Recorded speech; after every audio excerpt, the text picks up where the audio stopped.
गंगाधर टिळक यांची आज जयंती। त्यानिमित्त मी आपल्या विद्यालयाचे परिवेक्षक श्री हटवार सर, परिवेक्षिका सौ धगाटे मॅडम यांना विनंती करतो की त्यांनी प्रतिमेचं पूजन करावं। त्यावेळी त्यांनी आपल्या मित्रांसोबत देवकर एज्युकेशन सोसायटी स्थापन केली होती। त्यांनी सर्वांना नमस्कार। माझे नाव समीर नारायण देवगडे आहे। मी इयत्ता 10वी अ मध्ये शिकत आहे। मी आज आपणासमोर थोर स्वातंत्र्य सैनिक लोकमान्य टिळक यांच्या जयंती निमित्त त्यांच्याविषयी काही माहिती सांगणार आहे।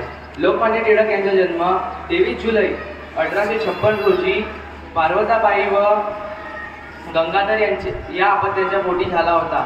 त्यांचा जन्म चिखली या गावी झाला। त्यांचे पूर्ण नाव बाळ गंगाधर टिळक होते।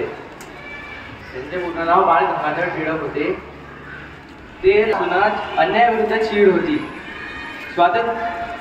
स्वराज्य हा माझा जन्मसिद्ध अधिकार आहे आणि मी तो मिळवणारच, अशी सिंह गर्जना त्यांनी केली।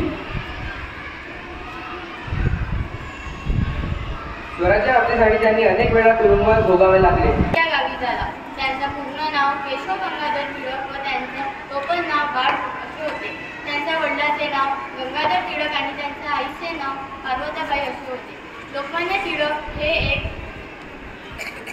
संपादक, भारतीय सेनानी, शिक्षक व लेखक होते। लोकांमध्ये जनजागृती निर्माण केली व त्यांना त्यांचे हक्क आणि मूलभूत अधिकारांबद्दल जागृत केले। नागरिकांमध्ये एकता, एकात्मता, देशप्रेम आणि देशभक्ती अशा भावना निर्माण केल्या।